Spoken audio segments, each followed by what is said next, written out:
Hey guys, this is SteelK Gaming here, back with another scripting tutorial. And today I'm going to be teaching you about animations. Now, animations are pretty much in every good game. They're pretty much seen in every FPS game. You also see them in role plays, they're pretty much everywhere. Even the walking animation whenever you play a game, the jumping animation whenever, well, you play an obby. Yep, those are all animations that I guess people made. So, you are probably wondering, well, how can I make one for myself? Well, in this tutorial, I am going to show you how. But anyways, the first thing you'll need to do is get a rig. Now, up on the top over here, you have to go to the plugins tab, and then there should be a rig builder right here. It's most likely here if you do not have any plugins. So just click on that, and it will show this. Now, for the sake of this tutorial, I'm going to just use a block rig. Of course, you can use any of the rigs here. You can even use the R6 rigs over here as well. But anyways, this is what the dummy will be. Of course, you can, dress them up if you want. But in general, this is like the bare minimum you need. You pretty much don't need any more. But after this, all you have to do is go to this animation editor, which will also be there when you download it. Just click on that, and then it says select a rig to animate. So you just click the dummy. You can name this whatever you want. It doesn't affect the actual animation you're going to make. So you just create that. There you go. And now you have yourself a little animation editor. Now, this down over here, it's actually not based on seconds, but this is actually based on frames right now. Of course, you can change that, I believe, somehow, but this is frames. So that means that every time this goes up to 30, this will actually equal 1 instead of it going to 99. So just something to keep in mind. Now, for the sake of this tutorial, I'm just going to make a basic animation. Let's just do one of those sword slashes, So of course, as you can see, by rotating it, it actually goes by the attachments a little bit. So it's this is actually pretty different compared to like rotating it without the animation editor, because then it will actually rotate the whole thing on its middle, not the attachment side. So let's make something basic. Maybe just some one of those classic sword slashes. Just go like down, and let's go back up. Is that up? Yep, so that's up. And let's just do the animation. So if you click play over here, you can see, boom, it does its little hand wave thing. See like that, and you can actually do this with all the other bodies. All the other body parts.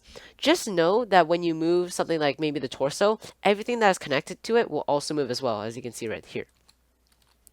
Now, once you've done that, I should also tell you that you can also do tweening, you can actually tween the parts.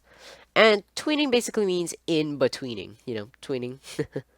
But anyways, it's to basically make the animation smoother. As you can kind of see right now, it looks a little choppy, doesn't look too good. But if I just hover over, because we are using the right upper arm over here, I'm going to go down here. You can see I've highlighted this bottom row. Now if I right click on it, you can actually change the easing style and easing direction. Now the easing direction basically just says at what time does the tweening happen? Does it happen at the end, which is out? Does it happen at the start, which is in? Or does it happen at both times? So for the sake of this one, I'm using in out. I personally prefer that. And the easing styles. Linear is the one that it is set to already, which is the choppy one.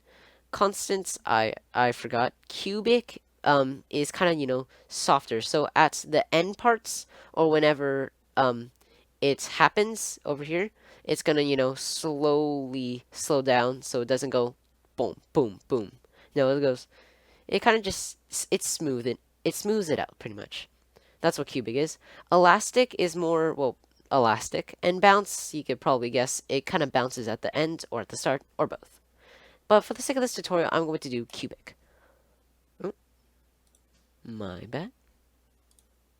There you go. And as you can see, it's kind of changed to some orange sort of diamond. And that just kind of shows how it looks like.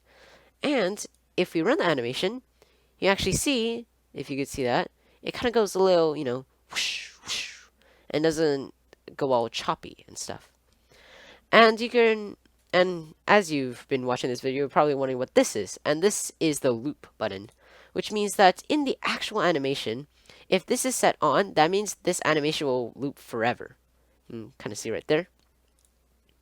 Now, you may think that's all, but there's actually a couple more things as well. This is the animation priority right here. And I know you can't really see it that well, but it says core, idle, movement, and action down here. This says action. And basically, the lower you go on this, the higher the priority. So let's say in an animation that, sorry, I should probably tell you that action is the highest priority and core is the lowest. Idle and movement is, in the middle. So let's say this animation, all right, has action, all right, which is the highest priority. That means that no, as long as there's nothing that's kind of interferes with this, action will always be priority no matter what. So let's say maybe you want right upper arm to maybe turn right or something.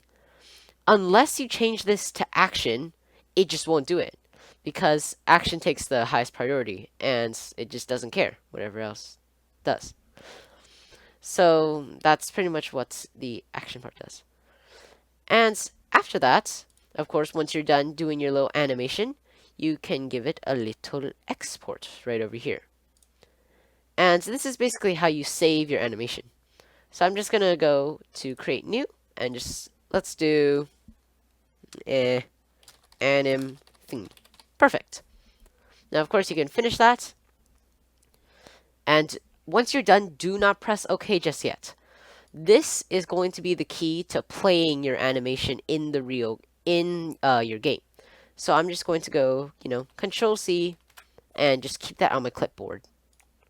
Now, once you're done that, you can kind of keep the dummy just in case, you never know if you want to reanimate it. And now I'm going to go to this script that Alvin Blocks made. So, shout out to him. He's an awesome scripter. You should check him out sometime. But basically, this is just saying to basically play the animation. Now, you can copy and paste this. You can pause the video right now just to take a good look at it. But I'm going to paste it right over here, and I'm going to take out all the, the slash direct. I'm just going to keep the number. This is basically your animation ID. Now, I should probably run you through what this does. And basically, this is just creating a new animation. And in the animation, there is a property called animation ID. And that is why we're filling this in with, well, this ID. Because this is basically saying, oh, okay, we want to play this specific ID's animation, which in this case is ours. Then we have loaded anim, which basically means that we're just referencing the player that we are going to put the animation in. And to do that, we have to actually reference the player's humanoid, so not the player in players over here, but the players in workspace. Then we have to use the function :load animation. And of course, anim, this animation right here. So basically putting an animation into the humanoid. And then after that, we just play the animation. So you're probably wondering what this player.name is. And that's just, you can actually put the player's name in this script. Maybe it's an NPC you want to animate. Then all you have to do, maybe his name is, I don't know, let's say Jerry. Then you can just go put it in a string value and just say Jerry, like that. Or let's say maybe you want to do it when a player comes into the game. Then in that case, you have to do game.players.player added, make that good old function. Of course, remember, I know this is very advanced. Just stay with me here. But basically, this function just says when a player is added, pretty much find the player's name.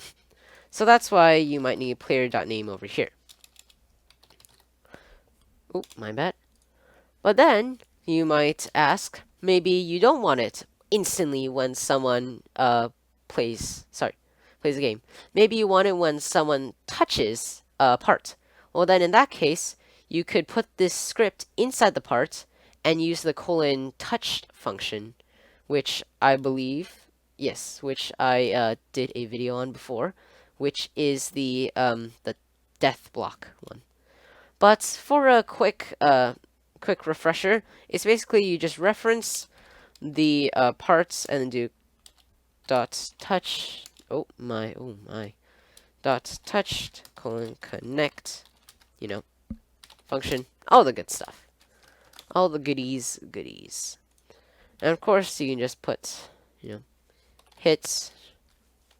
You have to do all the if statements and all that, but I don't think I should probably get into it today. If you do want me to show you how to do that, I will gladly do. But basically, this is the bare minimum, I guess, of how to play an animation. Of course, I don't think I've shown you yet, so I guess I will show you right now. I will use the game.players, player added thing to show you. Please, give me some time. You could probably skip forward around 30 seconds, just so you know. So yeah, you can just skip forward right now. This is useless. But there you go. This is pretty much the script. Of course, I'll add player in. All right. So if I join into the game, I'm just gonna put a wait delay just so you guys can actually see it. But I'm going to enter the game. Give it some time. And in a matter's time, look at that. Look at that. And you see the animation is played after about 5 seconds of me joining the game.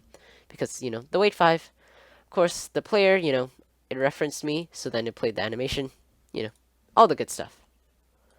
So yeah, that's pretty much it for this video. I know it was a little longer, in my opinion, than others, but I hope you were educated in an orderly fashion. And I guess I will see you in the next video. Bye!